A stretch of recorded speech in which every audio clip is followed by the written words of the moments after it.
Hi, this is Carol Baskin, and this is the Cat Chat Show. Today, our guest is here all the way from Spain. Her name is Olga Bellon, Yes. and she's from AAP. She has a very unique perspective on dealing with large, dangerous, exotic animals, and she's moving from background in primates to big cats. Tell me, Olga, what got you down this path that you are on now to take care of these wild animals? How did you start? Well, my background, Mhm. I have a bachelor's in biology, and then I have a master's in primatology. So I started working with animals just when I finished my education in the university. So I worked in a couple of zoos in Spain.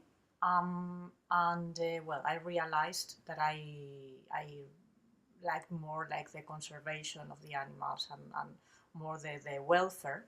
So then I heard about this organization, AAP.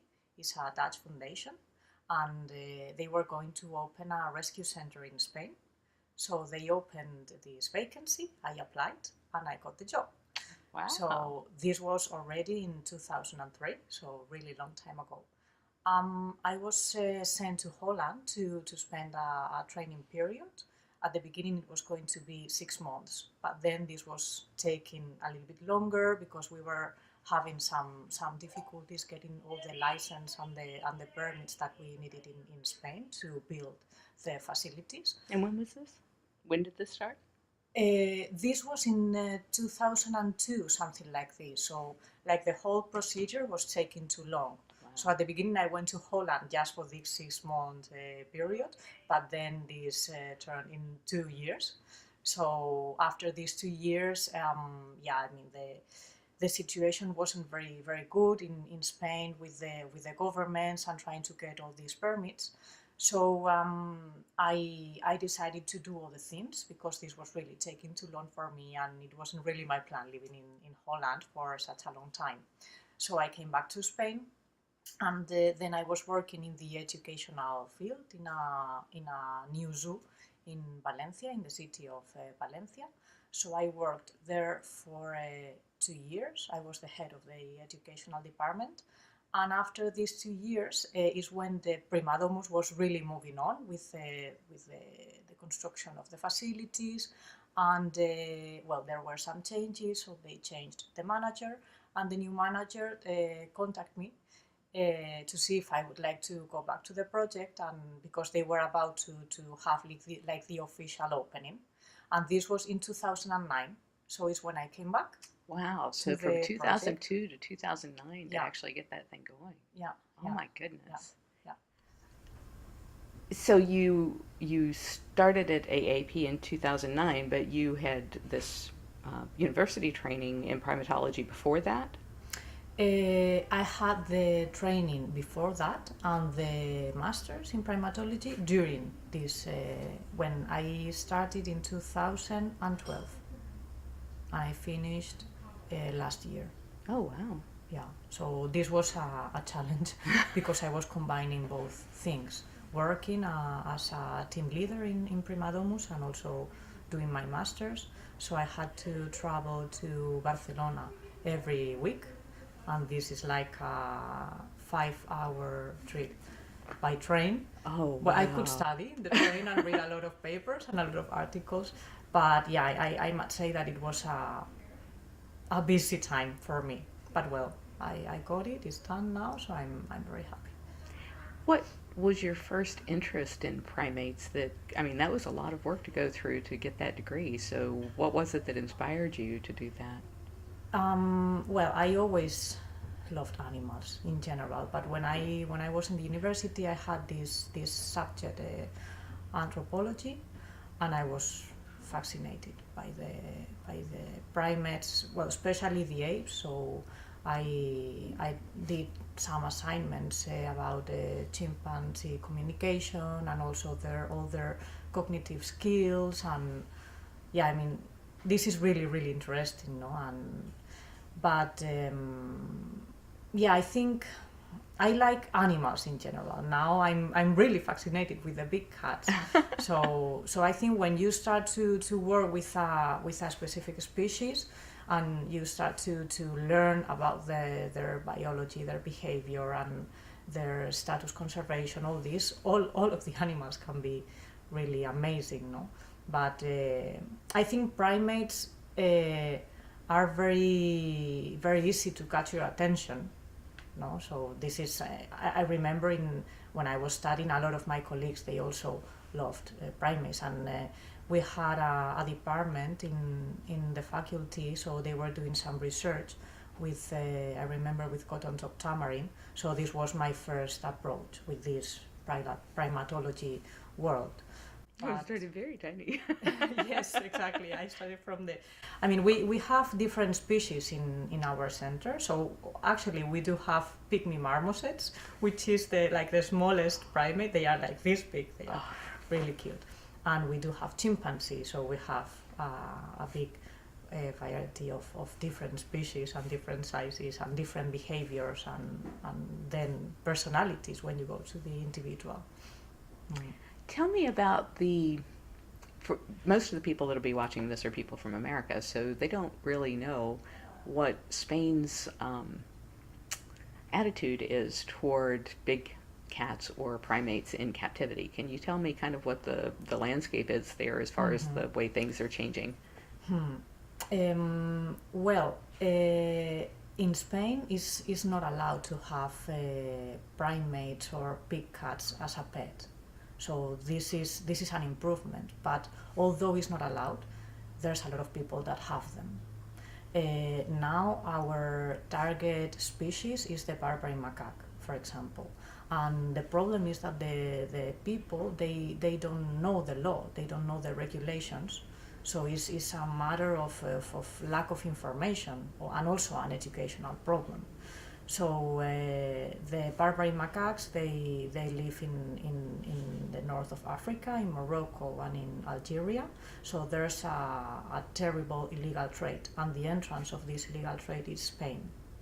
So the animals normally are caught in the wild, and then they are sold in markets in Morocco, or they are smuggled in Spain, and they are sold in the illegal trade.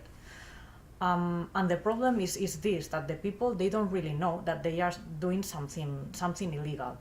When they realize, sometimes they try to get rid of the animal, so they just abandon the animal somewhere in the street or in the countryside. Or with the big cats, the situation is a little bit different, because of course having a lion or a tiger, we don't have like cougars or bobcats like you do here. So and is that because they're just not easily captured from the wild there? Yeah, well, we have the Iberian lynx, which is actually the most endangered feline in the world. Yeah. So the situation with the Iberian lynx is really sad, and there are some conservation centers all over Spain and also in Portugal, and they are trying to save the species. But unfortunately, this is not going very well, because now the main problem with the lynx is that they, in their habitat, there are a lot of roads that they. So although they are spending an amazing amount of money trying to save the species, for example, the governments, they are not taking good care of the roads. So all the roads should have a fence, so the animals can't cross the road, because a lot of them, they get run over, for example. So it's really the problem sad. we have here with the Florida panther. Really, yeah. We have fences, but they need such large habitats. You need ways to get them across those roads so that they don't get inbred in small pockets, and that's a lot of infrastructure that it's hard to. Yeah, they are doing these reintroduction projects. So they are breeding lynx in these conservation projects or facilities, and then they reintroduce them in the wild. But this is a really long process and very expensive, from a human source point, but also economically talking. So So we don't have these small cats as pets because, and I think also it's not popular. You know, there are no cougars or bobcats in the wild in Europe. So we have these European lynx, but it's really in the north. And I haven't heard that people have them as pets. Maybe some people, but it's not that common, like in here, for example.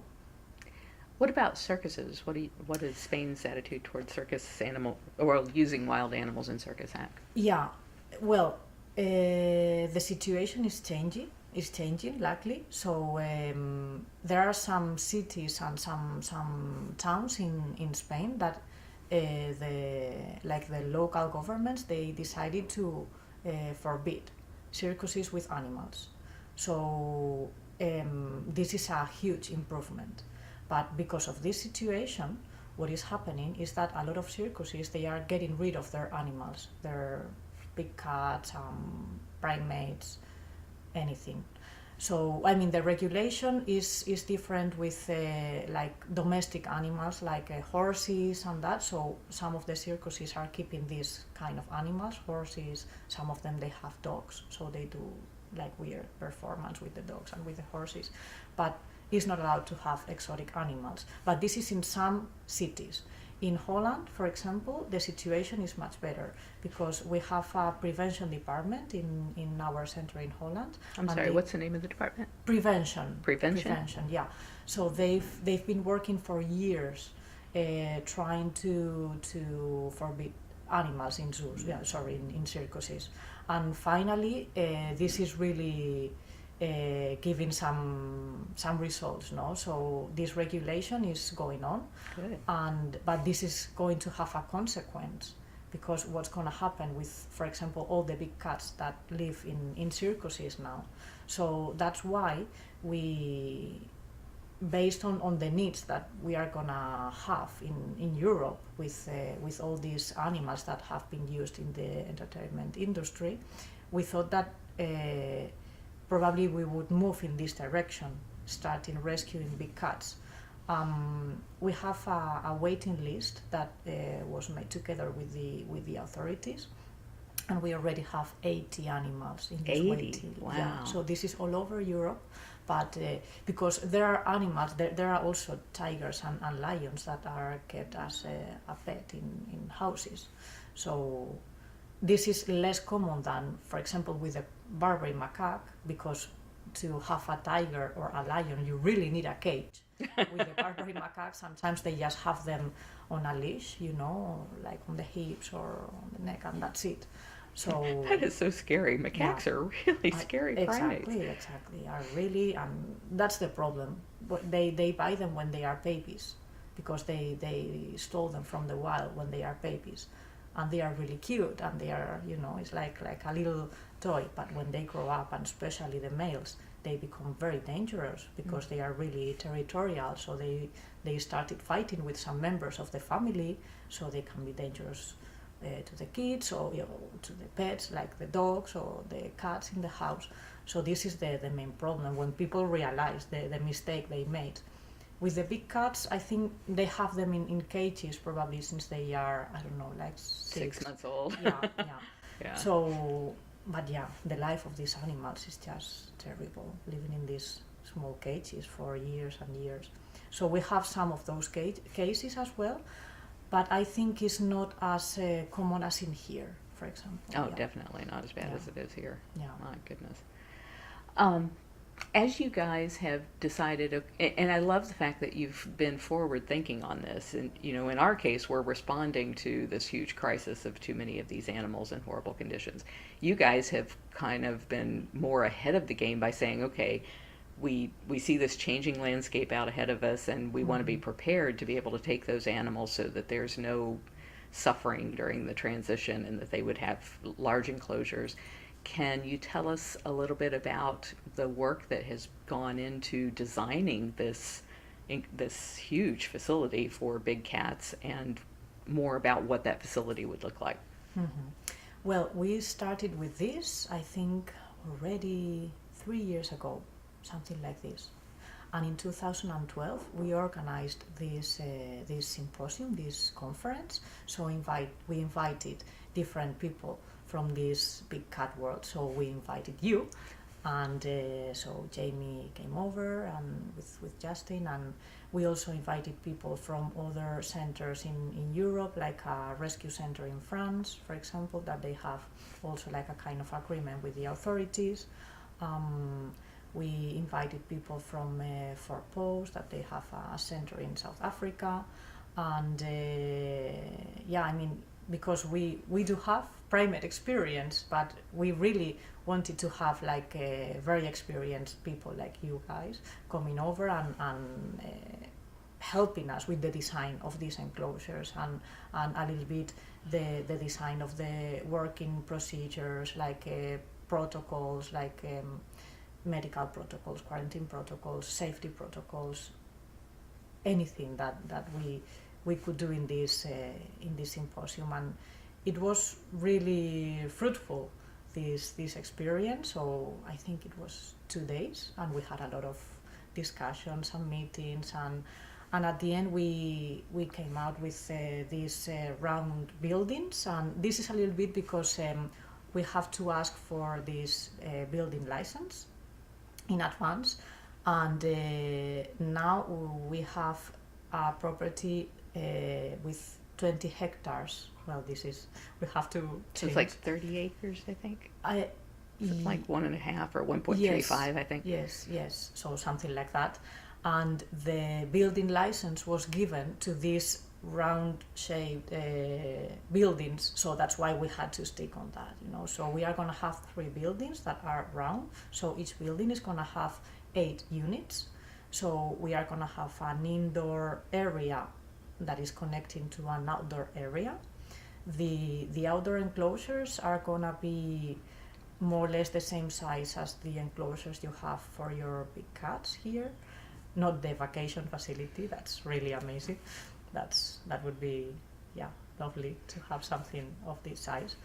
And 2 of these 8 units are going to work as an isolation unit. When we rescue the animals, we'll have them there, and we'll use more or less your quarantine protocol. So they will be in these units for 30 days, and probably we are going to rescue mainly solitary animals, because this is normally the situation. But if we have groups, we can also, I mean, if we rescue a group, the idea is to keep them as a group if they are okay together, because you know the situation might change when they are moved to another environment and to another facility.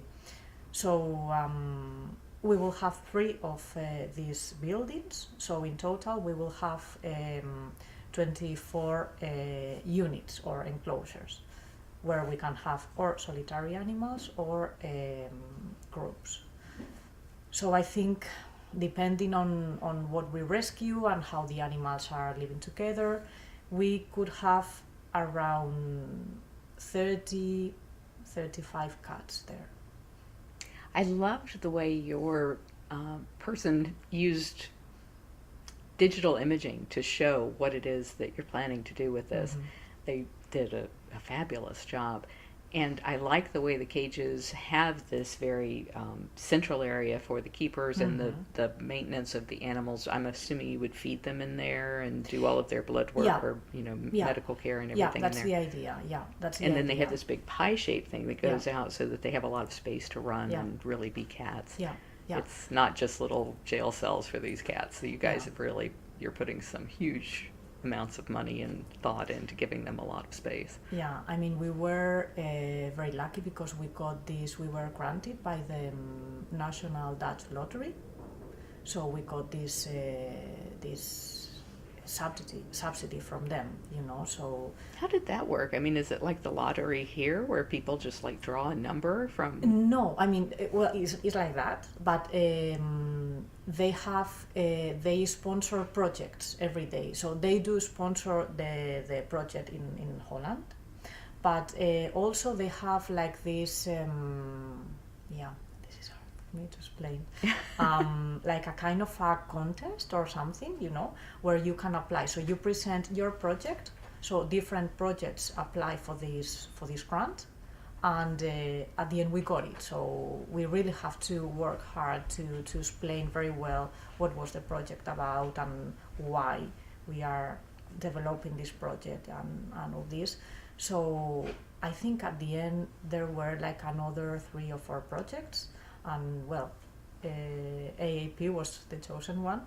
So that's why, yeah, thank you. No, this is great, because that's why we will be able to build the 3 enclosures. Now we started with the first one, which is almost ready. We are busy building the perimeter fence in the outdoor enclosures. So like the indoor part is round building with this internal space, like in the middle where is going to be like the keeper space.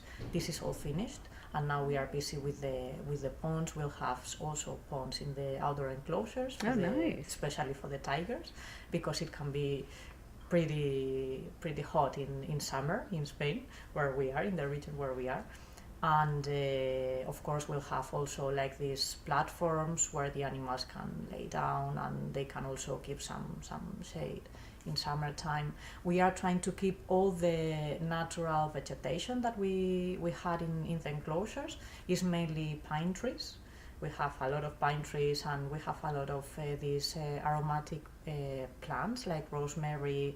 Oh, they're gonna love that. Exactly. So they are gonna really love that. We have to see how they react to this. If in principle we are not going to protect any of the trees, so we want to see how they deal with this, because for example with the chimpanzees, the first time we moved our first group of chimpanzees from our center in Holland to Spain, we didn't really know how they would react to the trees, for example. So just in case they would climb up a tree, and because of safety reasons we decided to protect all the trees. And what we found out is that they just do nothing with the trees.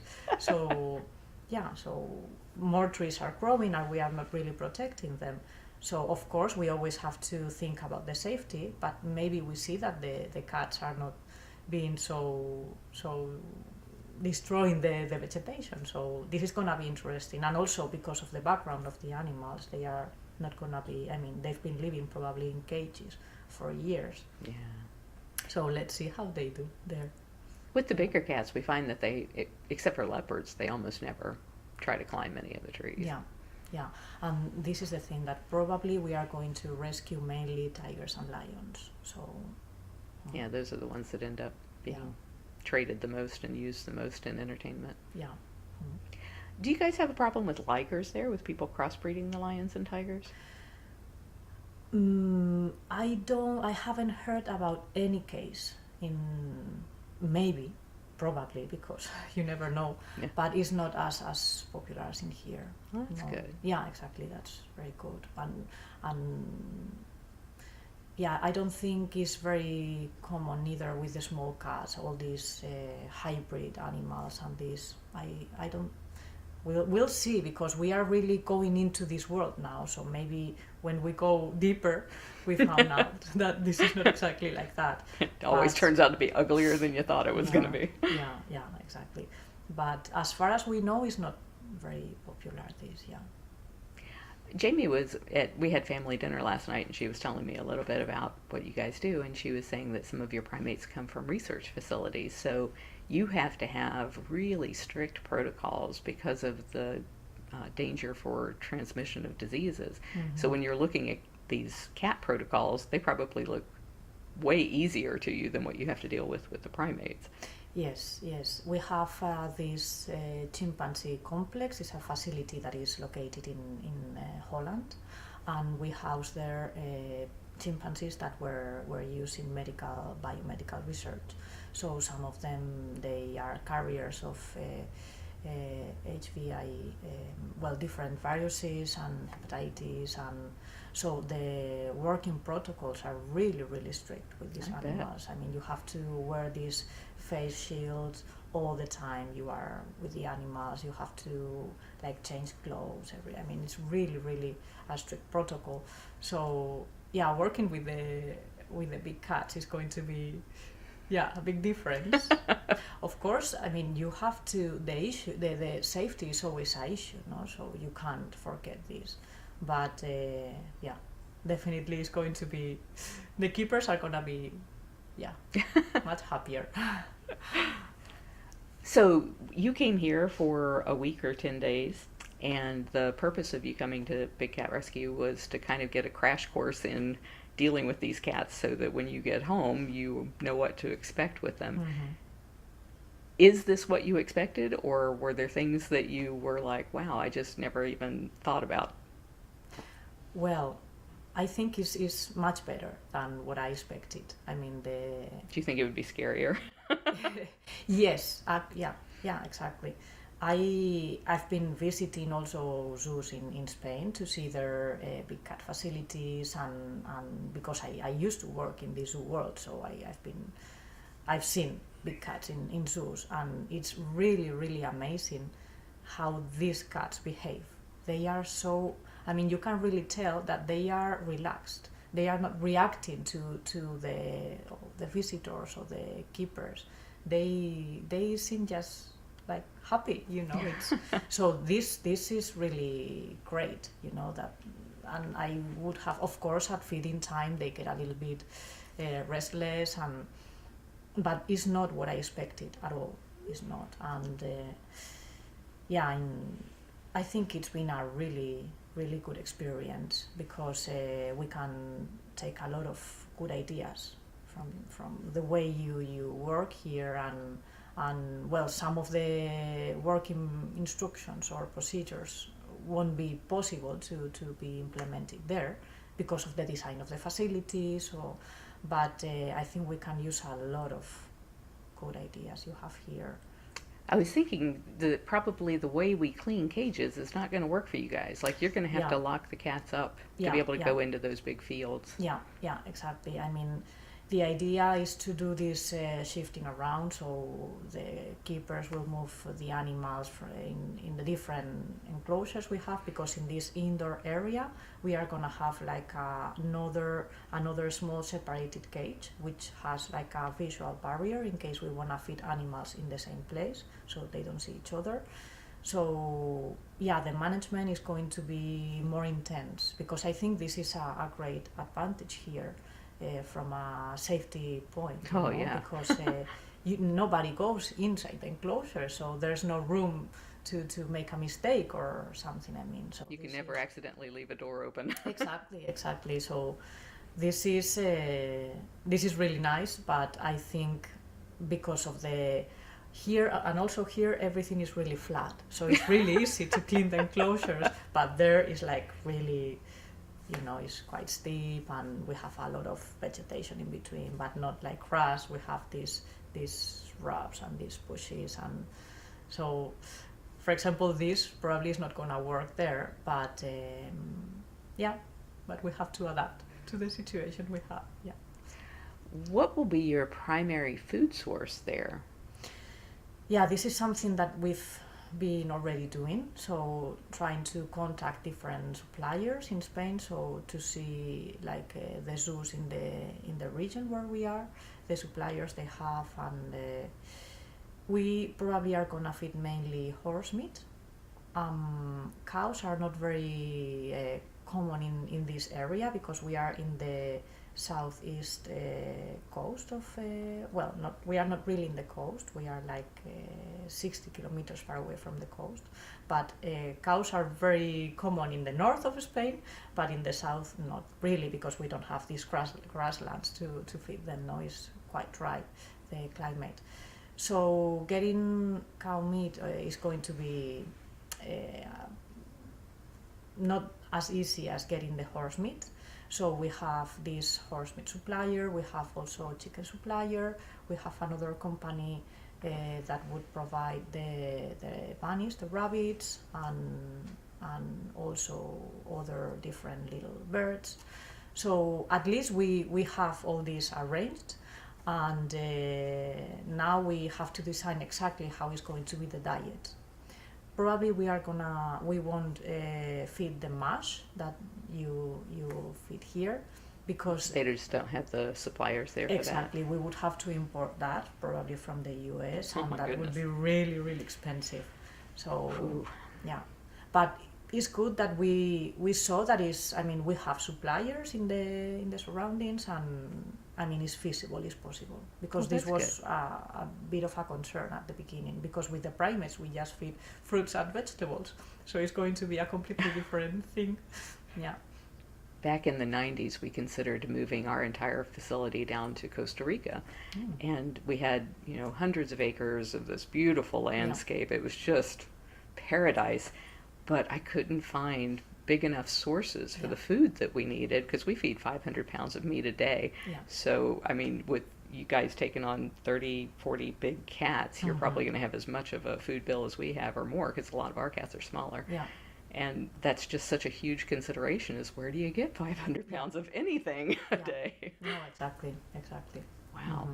And also, one very good thing from this supplier with the horse meat is that they will chop the meat in the size that we ask for. So they kind of prepare already the food for the animals. So this is a really nice discover, that we have like this extra help. Well, that's good. Yeah. Again, many, many years ago, if somebody brought us a deer that they shot or something, we would butcher the deer and give it to the cats, and it would take us all day to butcher a deer, and it was like, we just can't do this. It's just too labor intensive. Speaking of that, how many people work where you work? Now we are 7, 8 people working in the animal care department, and with the big cats, in this first phase, when we will have just one building, we are gonna have one person working full time, and then a second person working 3 days a week, and we'll have the help of 2 volunteers every day. So the idea is, with per building, having at least 2 people, and we'll work always in couples, so we can do this double check always. So we don't like this idea of having somebody working by his own or her own, because if something happened, then we wouldn't be informed. So and also we will see, because the amount of work and all the different tasks that have to be done during the day are going to be completely different than with the primate routine that we have. So we also have to find out a little bit how we organize the day, and the hours we have to spend in each task. It's my understanding that you're in kind of a remote location there. Describe the town, or if you could call it a town. Well, we are like 7.5 kilometers far away from Villena. Villena, well, it's not that small. The population is, I think now, 35,000 inhabitants, so it's not that small, but I mean, I'm originally from Madrid, so when you come from a big city to a place like this, so at the beginning it's a bit shocking, but I've been living in different places, also small villages, so for me it's not really a problem, and we are, as I said, 7.5 kilometers far away from this town, which is like the closest one, and it's nice because we have a bit of everything there. So if we have to buy whatever tools, screws, or we have everything there. So this is really important also, to have the center nearby, a place where you can get a little bit anything that you would need. For very specific things, we just buy them online or things like this. But Prima Domus is in a quite isolated area, so we are like we have this mountain area, so we are at the beginning of this place, and the vegetation is mainly pine trees, and we have a concierges that they live in the property, also because of safety reasons. And now, and you would say concierges, are these people who work at the facility, or? Well, they are helping, for example, they go to collect the food for the animals, the vegetables and the fruits, like do shopping, because I mean we have to drive at least 15 minutes to get anything that we would need. So they are a little bit in charge of all these tasks, like making sure that there's food for the staff, there's food for the animals. If we need medicines, for example, they go to the pharmacy. So this is a little bit their role, and they also do some maintenance in the terrain. So with the vegetation, like gardening things, so keeping everything safe, because the fires are very common there. So we really have to be careful with this, that all the trees are in a proper state, so all this. So it's, I mean, we are not like you are a little bit in the middle of I mean, you have neighbors around, and we don't really. Well, the reason I was asking about the size of the town is one of the things that we're so blessed here. I think the population just in this area of the 3 cities that are kind of like they all run into each other is somewhere like 3 million people. So we have a huge volunteer and intern base. And I was wondering if you guys, you mentioned that you have volunteers, so if there was enough people for you to be able to call on to do those kinds of jobs for free, to help you with that. Yeah, we have 2 different programs, 2 volunteering programs. So we have one program that actually is we get a subsidy from the European Union. So, but in this case, these volunteers can be only Dutch, so with a Dutch nationality, or living in the Netherlands. So, and they spend a whole year with us. So this is really nice, because at the end they can get to know a lot of things. They really learn their routines. They can actually work if they reach like the different levels that we also have in this training period.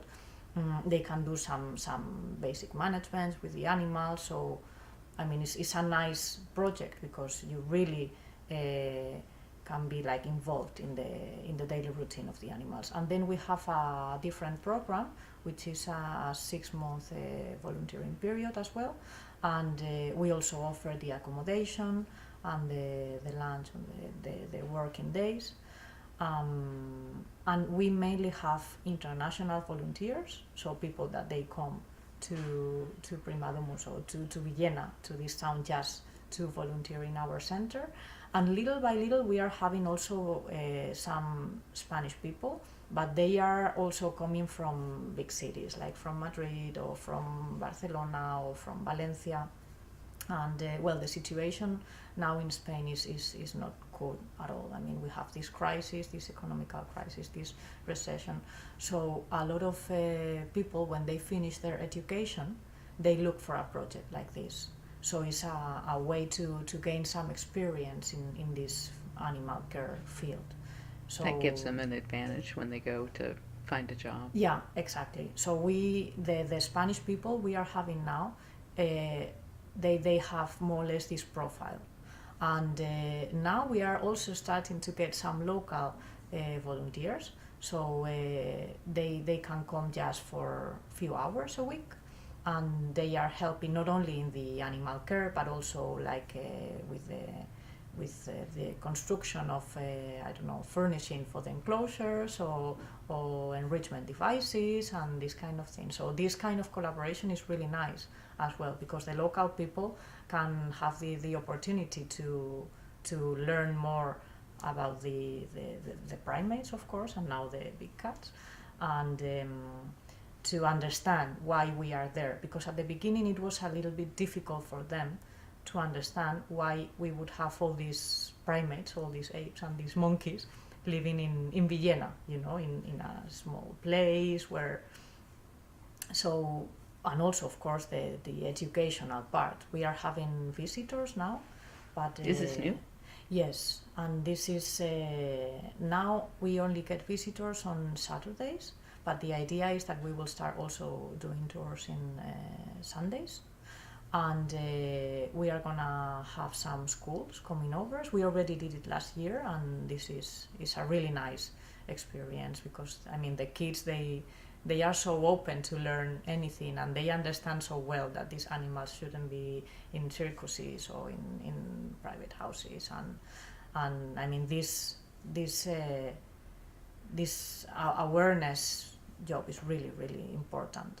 And you were involved in education before you came to... Yes, I was involved also here in Primadomus, but really, really at the beginning. When I started, we had some schools from Vienna coming over, and we prepared all the educational material for them, and like we designed different activities so we had like this enrichment workshop, and we were talking also about the local fauna that they have. So it's not only protecting the primates, but they have a lot of animals to protect there, so it was a really nice experience. But then we were being very, very busy with the work with the animals, so we stopped these visits like for 2 years or something, and now we have this communication and educational department in Primadomus, and the head of this department is doing all these different visits, and we are having also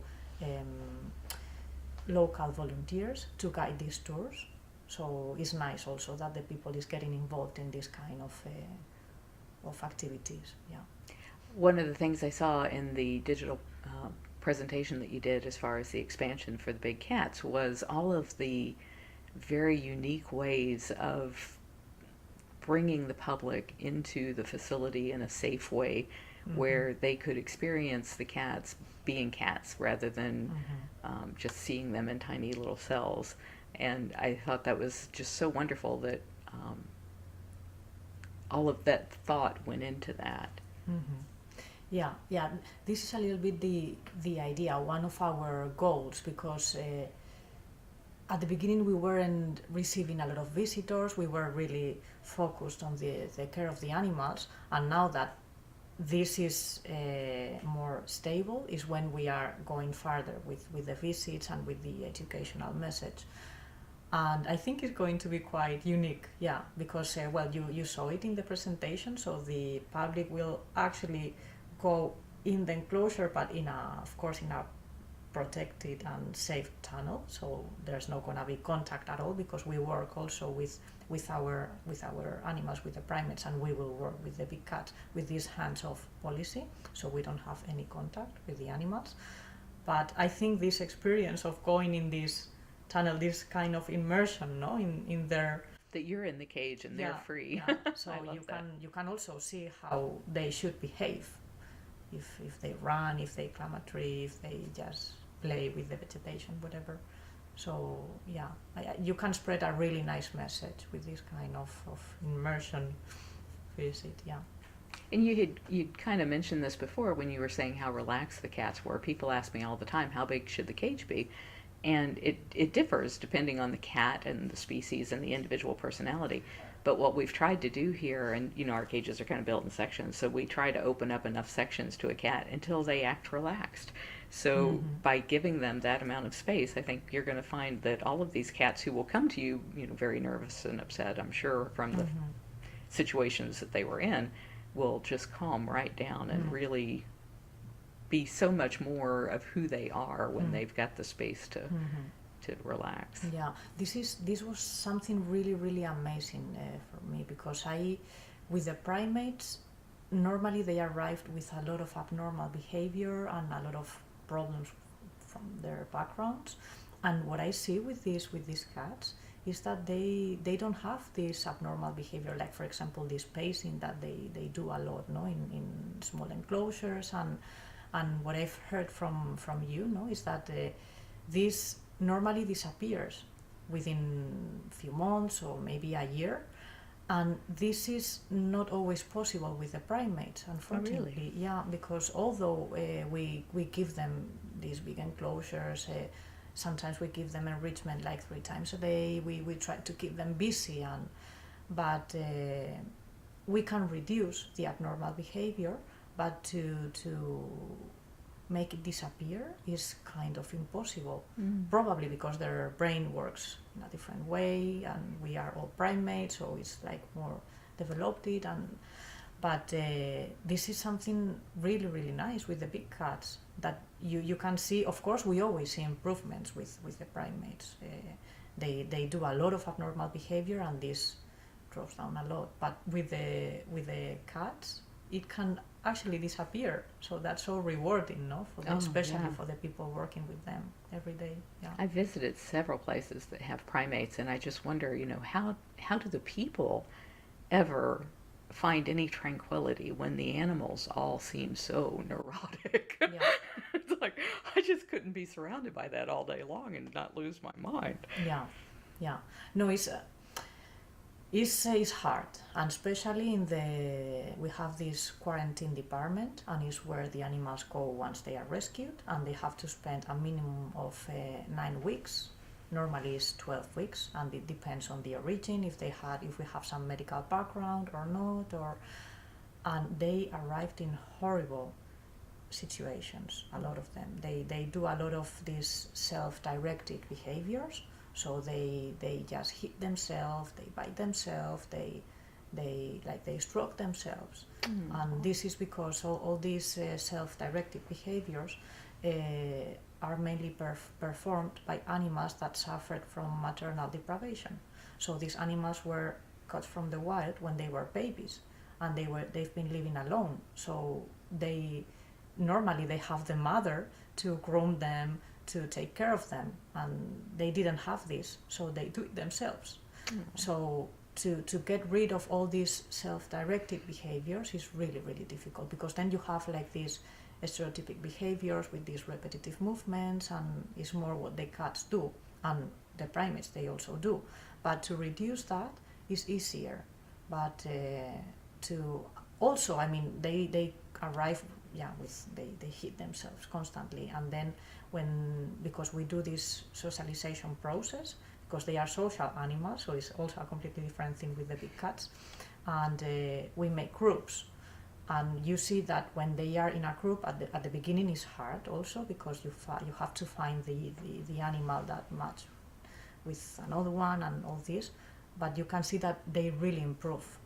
Wow. But still sometimes the background is there, How do you handle medical issues? Do you guys have your own vets, or is there a vet nearby? Yeah, we have a vet working in the property. Actually, she works also in the quarantine department, and she's doing some animal care some days. But now with the big cats, probably she's going to reduce her hours in the animal care and increase the animals doing just vet work. And we have a vet in the property. We try to have it at least 5 days a week. Is normally her schedule, because of the social introductions.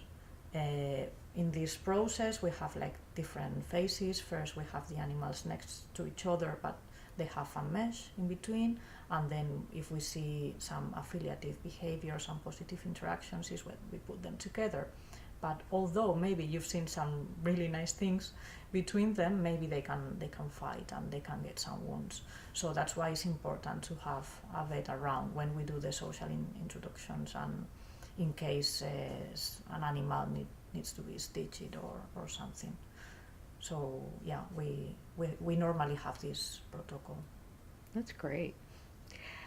The process that you just went through in the last week or so is what an intern would usually go through in a 3-month period. So for people who aren't familiar with how the training program goes, what has your last week here been like? Well, busy, but yeah, it's been a great experience, because I was able to see everything, how at the beginning, how you observe how you train the interns and the volunteers. I think you have an amazing training procedure, so it's really safe, because you really make sure that people is really understanding what is the work about, and what is the important things, and what you can do and what you shouldn't do ever. I mean, so definitely we are gonna get some nice ideas of your training process. It's really nice, like these classes that you give to the interns and to the People said, poor Olga, she's had to take so many classes. No, but I really enjoyed this, and especially because I think we can get a really nice ideas from this. So yeah, it was really quick, everything, no, because and very intense. but I was able to see everything, like how you train people. I was trained, actually, how well you prepare the food, how you feed the animals, how you clean the cages, also some vet procedures, how if an animal has to go to the hospital, how you catch this animal without any stress. I mean, it's been great. I think I've seen everything that I was expecting. Well, good. Yeah. Good. I am so glad. Well, we're down to like the last 5 minutes, according to this timer on here. Is there anything that you would like to tell people who are thinking about a career in working with animals? Well, Oh, I mean, you really, that's a big question. That's I a got big 5 minutes for question. this. that's a really big question. I mean, working with animals is, for me, is like the most rewarding thing, you know. But on the other hand, it's really hard. So you have to be prepared for really difficult, stressful, sad situations, because sometimes it's impossible to help all the animals, so you have to make decisions, and this is always hard because we would like to save all the animals that are suffering, but we can't because we don't have the sources. And so you also have to be very focused on what you do, because I think it's quite easy to just lost a little bit the direction, no? Like when you wanna help or try to fix everything, and like in some sanctuaries, no, that they buy animals because they wanna. So if you get too emotional, then you can lose a little bit. You can be less professional. And how do you separate that? Because that is a very difficult thing to try and kind of like get outside of your head and watch this from 30,000 feet and say, okay, what is the overall big picture here? How do you do that yourself? Well, we always try to have like a very clear I try to have very clear in my mind what is the priority, you know, and what has to go first, and then what's the next, and then what's the next, and try to. You have to separate your emotions and your thoughts, because because then you are less effective. Or so it's hard. Sometimes it's hard, or but I mean, you have to.